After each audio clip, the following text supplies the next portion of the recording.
Yep. So before we move on, I'd like to acknowledge that we are meeting on the country of the Ghana people and pay my respects to their elders past, present and emerging, and acknowledge that this land has never actually been ceded. Did anybody get to the smoking ceremony this morning? I listened to, apparently it's amazing. So you'll find that we do acknowledgement of country every time we meet or do a lecture or anything like that, because we do want to pay our respects to the Indigenous people who have inhabited this land continuously for tens of thousands of years.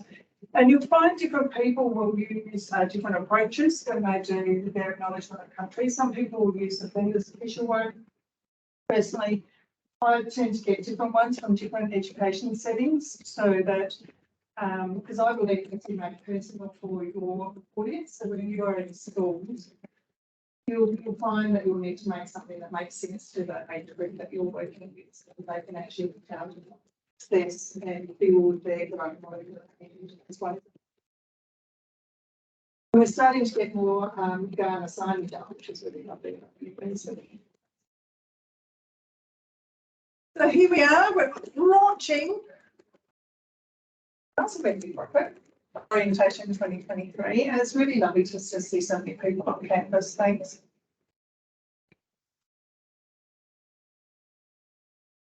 So, for those of you who are yet to log in or access any of the information here at Flinders, it's really important that you, first of all, activate a plan. So that's your Flinders authentication number, name, and official password that you make bespoke to you. And there's a lot of support around the computing at this address. But the network we use when you're on campus is EduBrain and is password protected. So you'll need to log in with your password. Thanks, Peter. Student ID cards. Has anyone been down to the hub yet to get their card? No? Yeah, that's okay. Some have, some haven't. So that is all. There's a lot happening down in the hub for the next few weeks. I suggest students don't like getting up early, get here early, do big crowds and get a card, because that's pretty much access to your student ID number on there. There'll be a band that you have, a barcode and other identifying numbers that you'll use for the library and different things. So really important that you have that. Lots of information up on campus as to do your card. Of course, if you're full time, you also get some discounts like movies, public transport, things like that. So it's worth having a card. Thanks. Oh, has anyone tried to enroll? Excellent. So, yeah, really important. So we will come back to the study plans, but it's really important that you follow the first year recommendation of your study plan.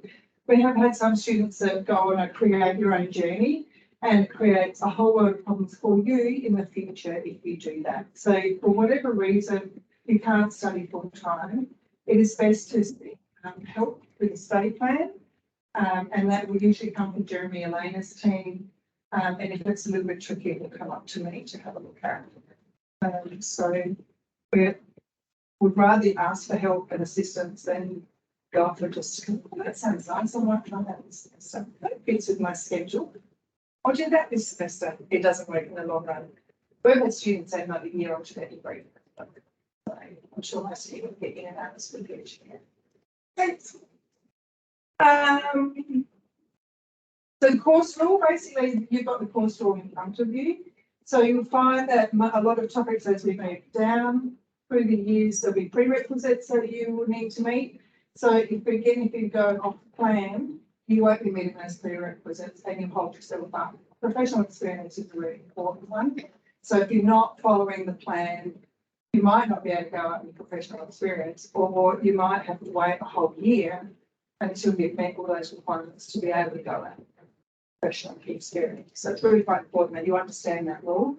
And the inherent requirements around the degree. So the inherent requirements you'll find in the degree website, and they're just things like if you're working with in early childhood, you need to be able to get down on the ground and pick up children and change nappies and, you know, all these sorts of things. So a lot of things that they're not onerous, but it's definitely worth having a look at and just checking that you do meet all the current requirements of your degree. But for those people online, they may not have. So this is what you need to do. Log into the student system and then start looking in conjunction with your study plan or your course rule and enrolled in the first year topics. So I think that's pretty straightforward once you get in there. You can see what you see. So we see different side. It's always interesting when students come to the office and we have an actual look. So once you've enrolled in topics, it's really important to actually enroll in a class. So, but just because you've enrolled in one doesn't automatically put you in a class. So if there's more than one option, if one of my topics, for example, this year we've got 10 classes running, last year we had 18.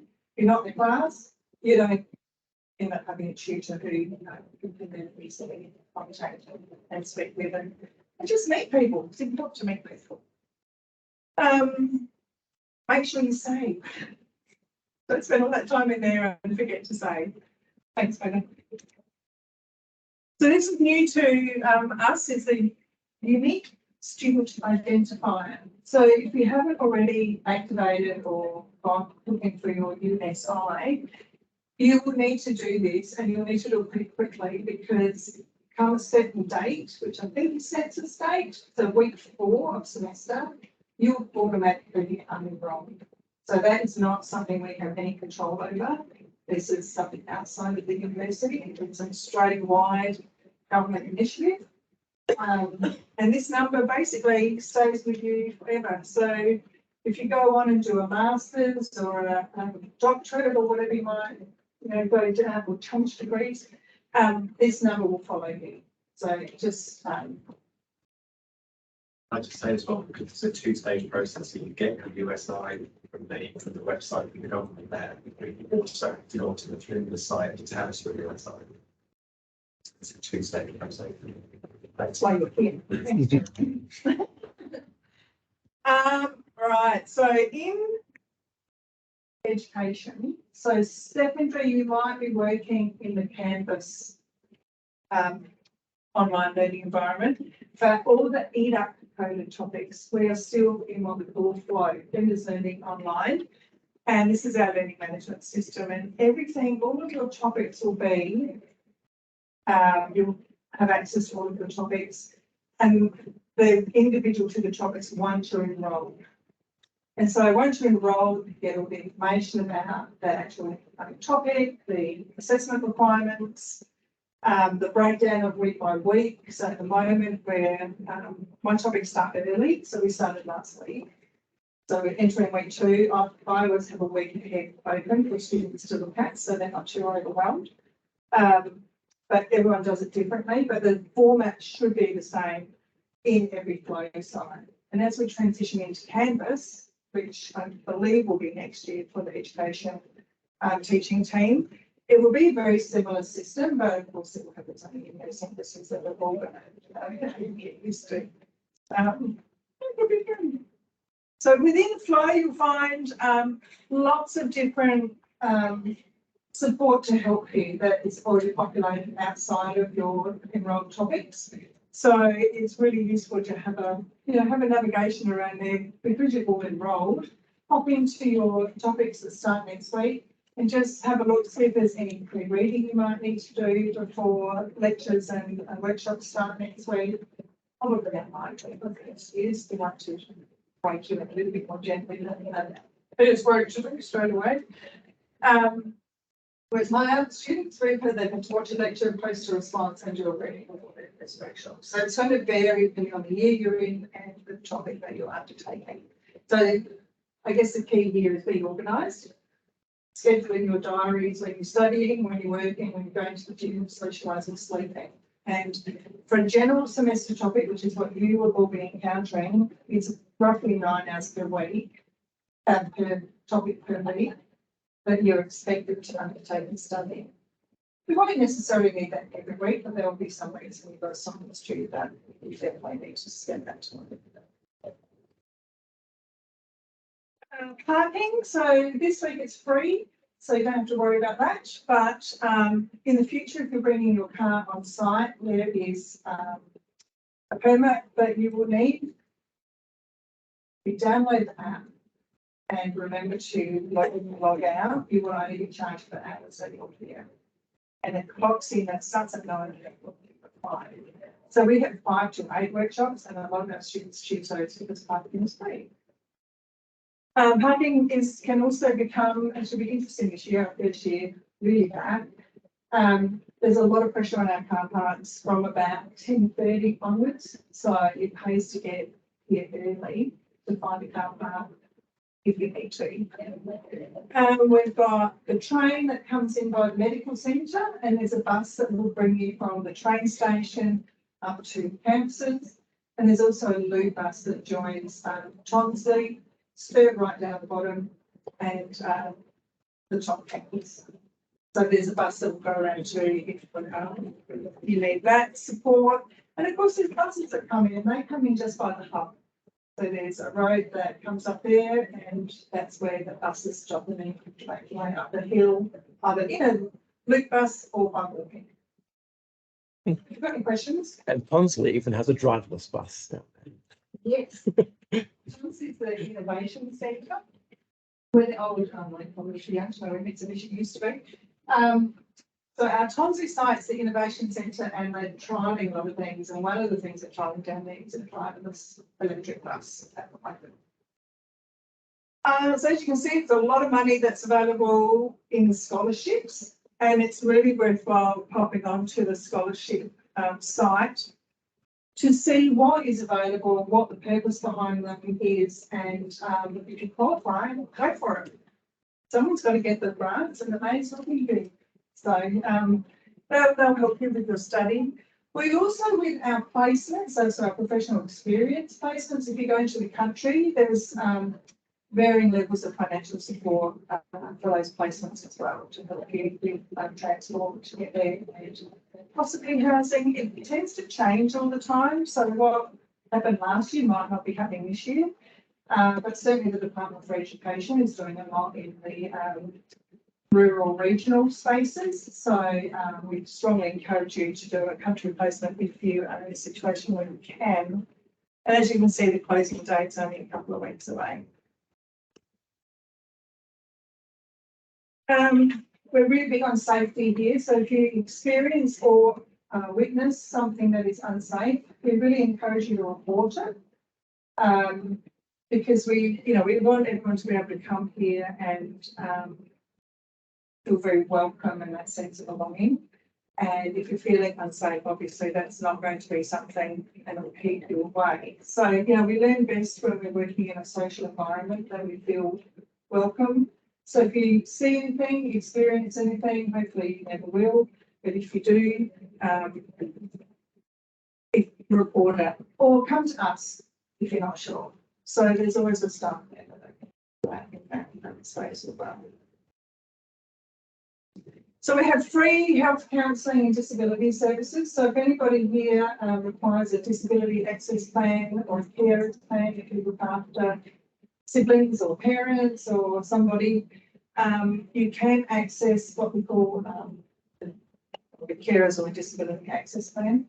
And that is just a useful thing to have in your back pocket if you need extensions or some additional support. It kind of opens the door to conversations with your lecturers or your tutors or topic coordinators or me, because if we don't know that you need extra support, we won't necessarily give up. We're getting better at creating more universally designed flow sites and materials, but some of us are more advanced in that space than others. So let us know if there's anything that's inhibiting your access. We want to remove as many barriers as we can. Oasis is an amazing wellbeing centre that the university has, and it's adjacent to the library. They're in a separate building now. It's next to car park by past Voyage. Yes, it's in that rotunda building, isn't it? They keep moving, and that's where they are now. It's doing marketing. So great place to go, meet people. They have a lot of different things there, as you can see here. A lot of our students will go there and meet other people. We also have, actually, there's probably a sign for fees of this thing. I can't remember. The Flinders Uni Student Association also has a lot of associations that you can join. So if you want to play netball or swimming or chess, whatever, there will be a club. And if you get enough people in the club that you're interested in, visit there, you can make a case and get one set up. So I really encourage you to do that. So that is another great way to meet people. And then these things are free. So we try to encourage your mental health, positive mental health as much as we can. And, you know, educating the whole of you, not just as an education student. So we have a lot of services for people. So praying for Islamic students and others who may need or may wish to access the prayer room. You know, a conversation. That's new to me, but it might just be a way of connecting. Oh, Nicola. So I work at Oasis, so conversation groups is due to the chaplains. You don't have to be religious to join. It's just a really open space to talk about anything that's on your mind. Oh, So, yeah. Yeah, they're kind of non-denominational chaplains. They're just really another ear if you want to speak to a neutral person. Equal Opportunity Advisors, the Pride Network, and the Good Vibes Experiment. So that's just a way of really helping you look after your mental health. The Good Vibes Experiment. So it's really important that you know, without good mental health, you don't have to be successful in your studies. They've usually got flyers and information down at the plaza during we can connect with as well. Yeah. So you can, Yeah, so you just hold up like 2 weeks. This is recorded, so if you need to come back and access it, you'll be able to, but also just, you know, pick up the bits that you can at the moment and then don't be afraid to ask questions. We love questions. And if you're thinking out, I'm sure someone else is. So orientation is really important that you get into orientation this week because there's lots of fun things. So it's also a really good way of finding your way around the university and more importantly, meeting people. So get involved. The more involved you are, the more you get out.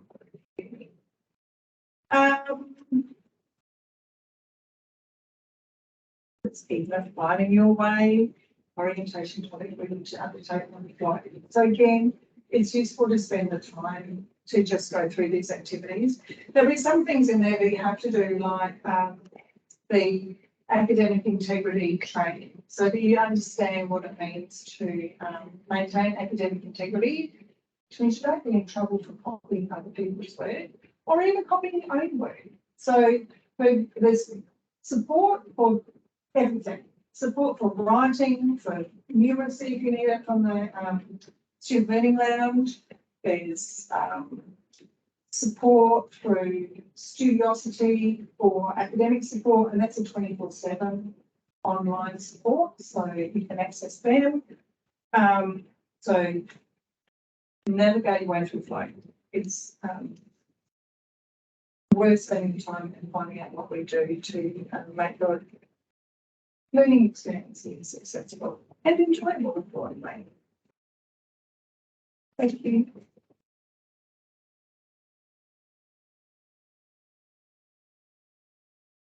Speak to the student. There you go. It's a student connection program. You can. Vicky, I'm so sorry. Summer Unified with mentor, so it's very much for first year students, run by older, so more extra students and leaders. So about making connections, finding your way around, meeting other people, just makes it less terrifying to come to this for the first time. And it's one today at 1 p.m. at Physical Sciences, I think. So physical science is on that side of the lake. So we're right at the top of campus. For those online, if you're coming in, it's on the southern side of the lake. So you'll find most of the science-oriented buildings on the southern side, and the Social sciences are up here and down towards the hub. So we've got us, social work, psychology, HAS. Pretty much that covers through there, the arts and everybody. And on that side is your sciences and information technology that run down at Thomas Lane. Connect weeks next week. So orientation really just goes for 2 weeks. Do what you can, join in everything. It definitely makes life more fun.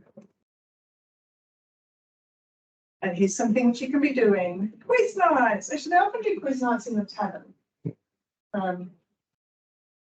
To get people, provide avenues to get to know people. So it's a comedy show, fair days. Often they do like family fair days as well. So people who have families, they bring kids along. Meditation. There's live music happening down there right now. So that'll be running all this week and next week. So just get down there and join in the fun. Some of that information on clubs is down there as well. I noticed this morning Yes. that was setting up.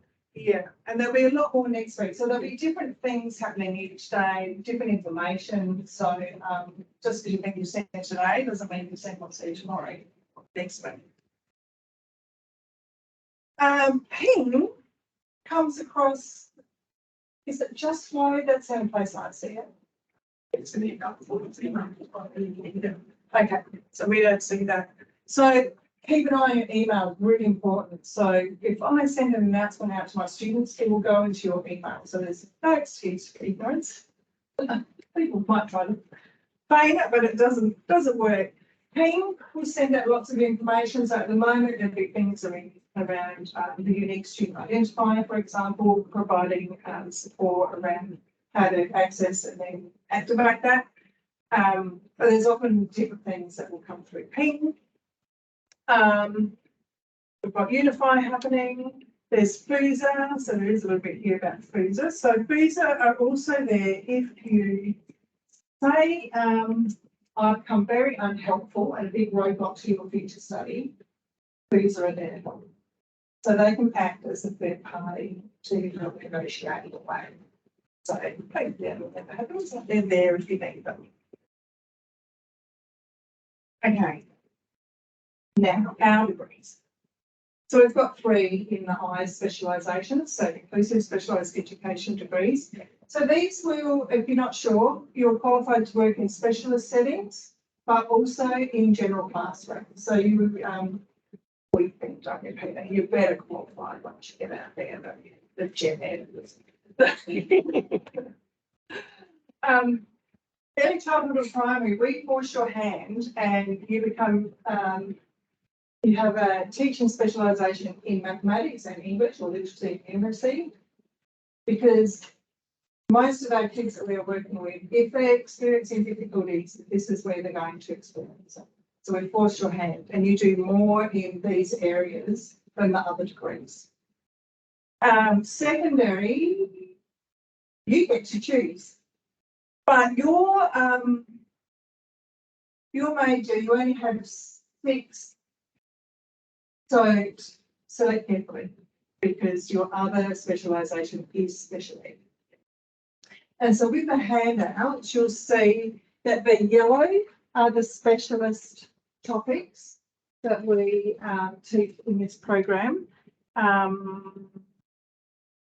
It's only literacy, the students with literacy difficulties that you'll encounter the gen editors out of those yellow topics. So they're ours. And then the green topics are those that are very specifically related to curriculum. So the secondary, that's your teaching area. And the blue ones are what we call the general education, like learning how people learn, preparing for professional experience, differentiating. That's the topic that we look after in our team, but every student who comes through in teaching education does that topic. Every student that comes through, except for early childhood, I'll put you to a different one, comes through the, oh no, none of us do relationships for learning. We do other behaviour issues, other behaviour topics. So we run quite a few of the big topics. You'll encounter Peter in Foundations. So he's the topic coordinator for Foundations of Specialised and Inclusive Education. And you'll encounter Peter again in, anyway, everyone else encounters him. So Peter teaches across the degree. I'm mainly in year 3 and year 4 at the moment. Of course, everything can change at the drop of a hat. But at the moment, I am the topic coordinator for differentiation and also for targeted teaching. And that's where you'll see me later in your program. Any questions about the teaching areas? Nothing for Scarlett? No, nothing on mine yet. So you've got your study plans. Full time for us is 4 topics and 3 topics are below part-time. As I said earlier, don't create your own journey because it will create problems going forward. If you are reliant on Centrelink, 3 topics is considered full-time from their perspective. So if you're struggling with a full-time load of 4, but you're reliant on Centrelink, you can drop it back to 3 for their purposes. So talk to us if that happens. But then obviously your degree is going to be longer. And obviously you'll run time.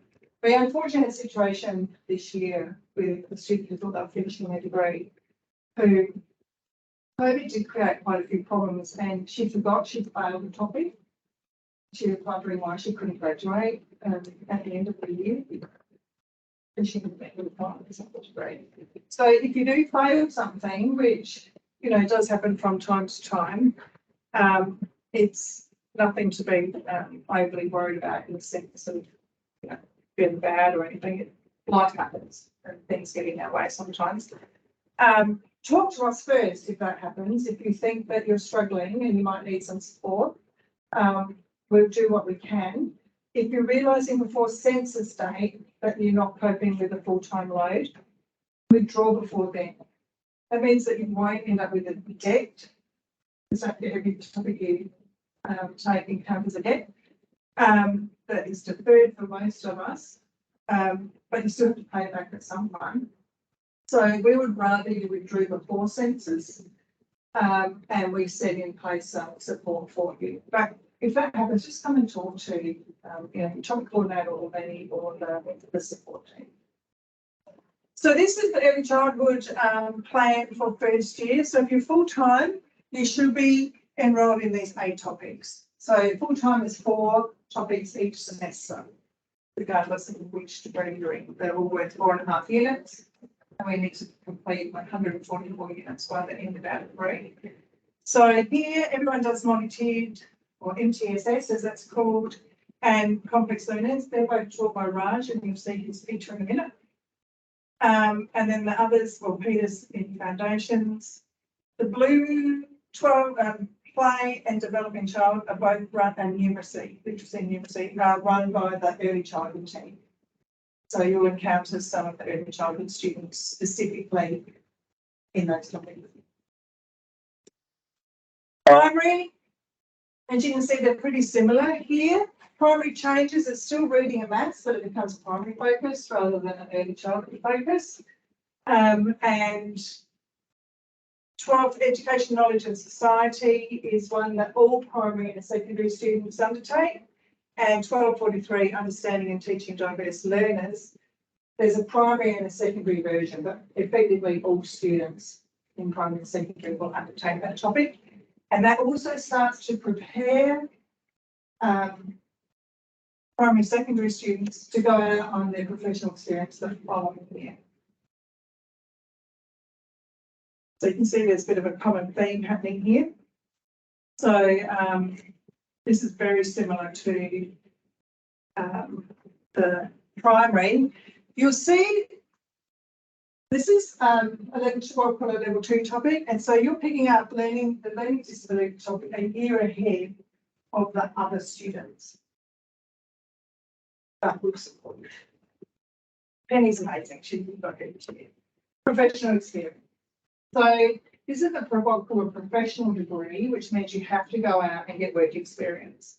So early childhood, you have a few more requirements to meet than the others because you've got 3 lots of ages you have to show you're proficient in. So you've got the babies, you've got the toddlers, and then you've got the junior primary students. And so you have to meet the different requirements, which means you have more days. And you'll be going out in your first year. So you'll be heading out for 5 days in semester 1 and 10 days in the second half of this year. One of your topics has got some work integrated learning, and I'm pretty sure you're going to a long daycare setting to work with a site.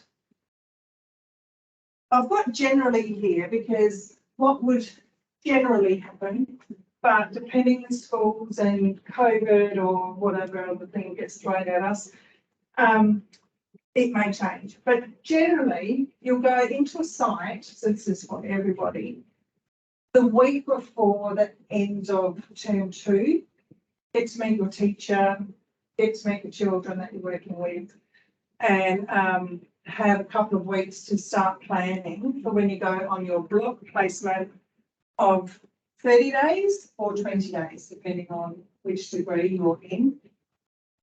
So generally for the early childhood, you can choose when you do your block with the toddler, like babies, you have to do 10 days with your babies as a minimum, and then you have to have a minimum of 35 days with the other age groups. So you get to pick when you do which. This one, regardless where you are, will become a focus on your specialist skills that you've been creating. So you might end up in special schools, disability units, inclusive specialised classrooms, or be in an inclusive classroom that has a percentage of children in there that has higher needs. When we're talking about high needs, it might also be they're gifted and need extending. It's not just looking at those with disability. So we look at a whole range of additional learning needs that might fall into it.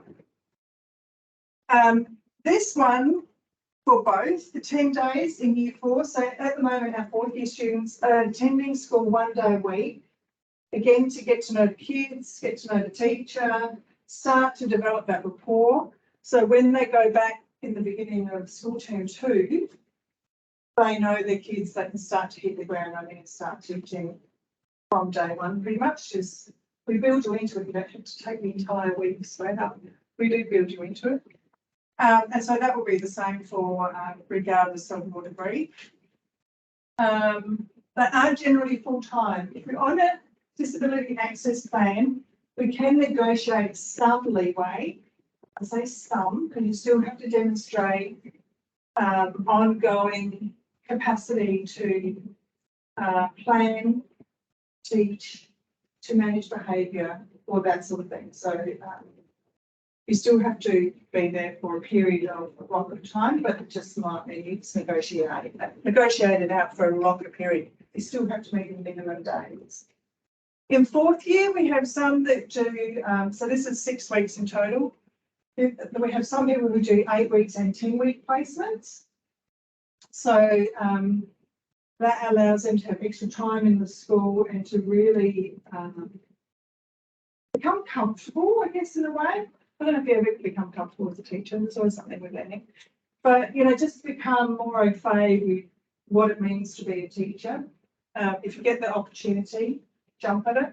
We also have internships at some of our schools where you're there for the whole year and you really develop some programs with those host sites.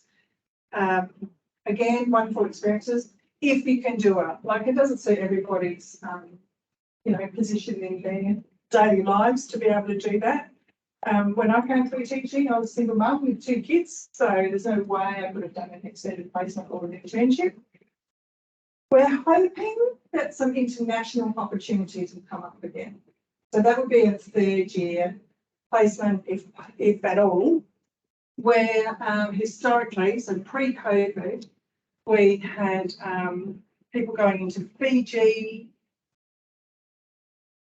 Malaysia, No, Vanuatu. We had 3 sites offshore ongoing. We also have a trip to Nepal, which you had to fundraise for.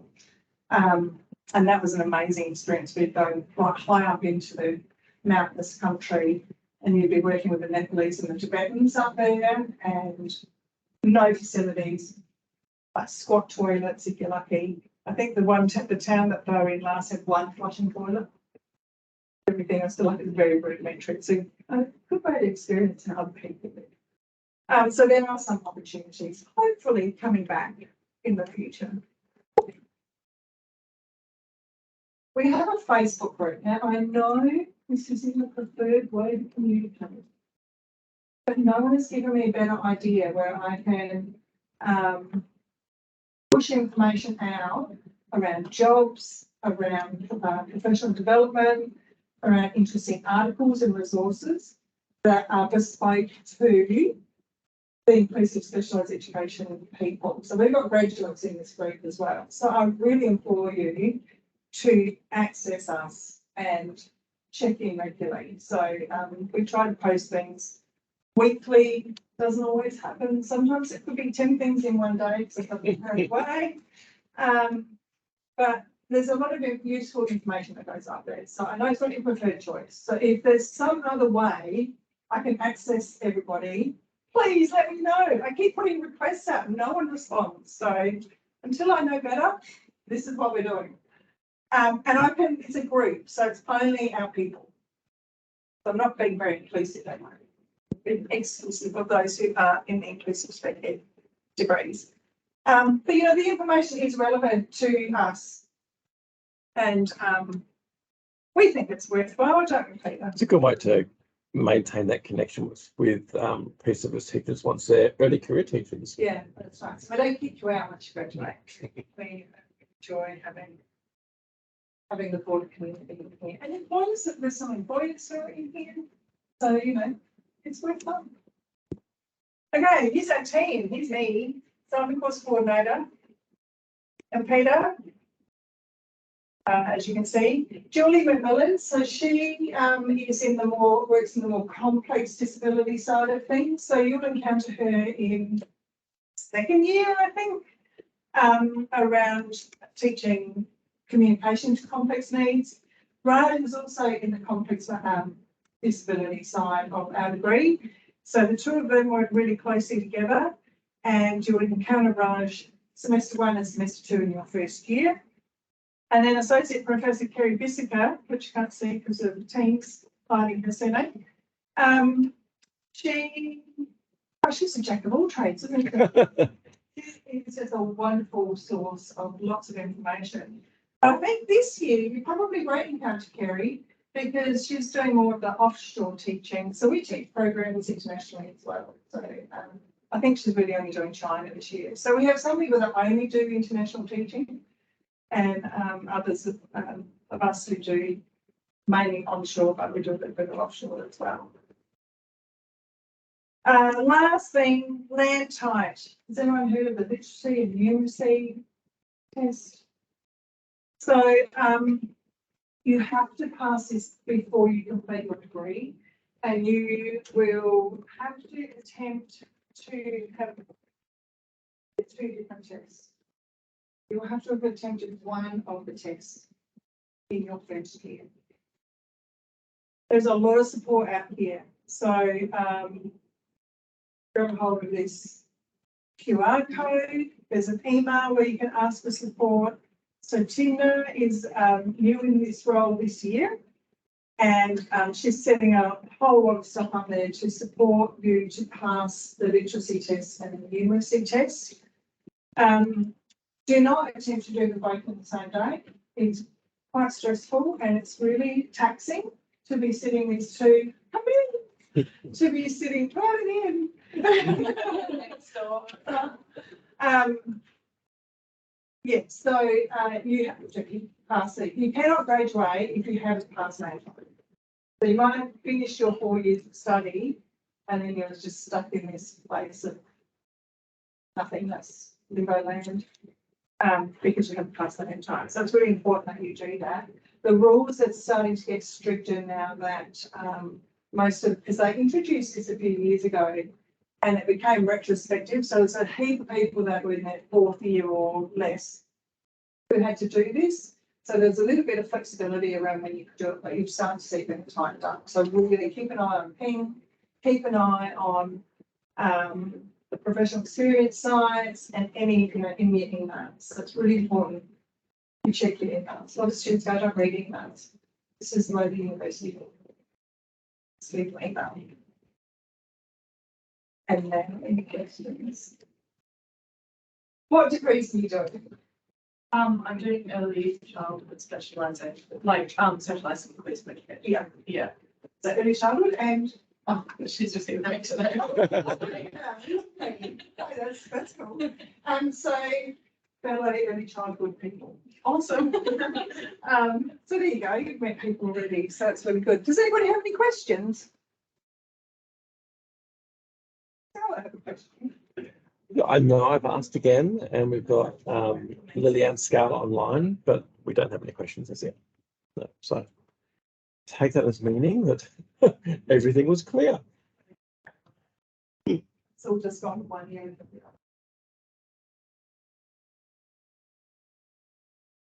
Yes. All the slides are made available or? Yes, so this recording, we will be uploading it at the end of this session when we stop recording. Jeremy has very kindly given us instructions on how to do that. Is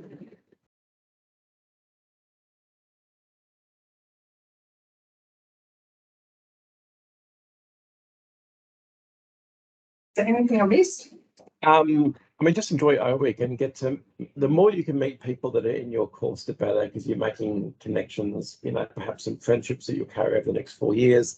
What I would say is that in your topics, if you've got any textbooks that you need to find, it's a great time to actually start looking at whether you can access those online or whether you need to actually order those online. And if you do have to order them online, they tend to take a bit more time at the moment than they did a few years ago. So yeah, if you can be really proactive and organize yourself in terms of your readings and what Carol was saying before about your diaries, I think it's really important to try and be protective of your study time as much as you can, not just when you've got workshops and lectures, but setting aside time that you're going to commit to. This is when I'm going to do my readings. This is when I'm going to do some time for my assignments. The more you can do that, I think will really set you up to have a good semester of learning. So, for example, in my topic that started last week, it was like some of our topics start out of semester time. So just watch out for the start dates, so you can very much in the first year. So last week, the information that they gained can help them answer question 1 in their third assignment. So for people who are organised, it takes the pressure off. Like, I'll do that while it's fresh in my mind, even if it's just a bit of notes and you're jotting down some ideas. But we're actively telling you this will answer question 1 in assignment 3. This week we're looking at more relevantly to them assignment 1 and how the content, the readings, the lectures, the workshops will support the development of your understanding to be able to answer those questions. So if you are actively building, not leaving until the night before, if you're leaving the night before, you'll just burn out. I know it's some people need that pressure. Guilty. Maybe not quite that much pressure, but try and be organised and take the advice of people that are actually structuring. If you're given readings, read them, use them in your assignments, because if you don't, you tend not to get as good a grade, because students who often go off and find their own readings aren't finding things that are really relevant. So we don't want to discourage you from finding your own resources and getting a better understanding, but at least stick to those core readings that are provided. There's a textbook in not the early childhood, everyone else, in the Understanding Learners topic. It's quite an expensive textbook, but you'll use it this year, next year, and definitely again in 4th year. So hang on to it. It's the Duchesne book, but you'll learn about that next year, next semester. So what we're trying to do is, if there is an expensive text that you're better off owning and starting to develop your professional library, we're trying to tap back into that more regularly, so it's not just you know, I know about you, Pen, but when I went through uni, it'd be like, there's one textbook for this topic, one textbook for that topic, and costs of money. So we're really trying to reduce costs where possible. We don't have textbooks, we just have like differentiation topic, we don't have the textbook. It's all on Monday, so we provide for you. So it's that.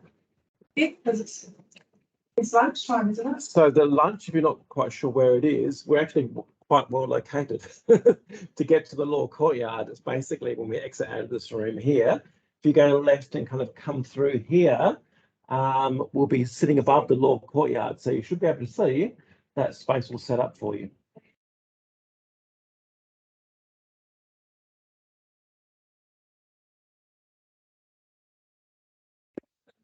Hang back and ask them the question.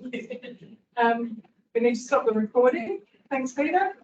So it's lovely to see all your fresh faces, and we really look forward to the training. So you'll encounter Peter in Foundations.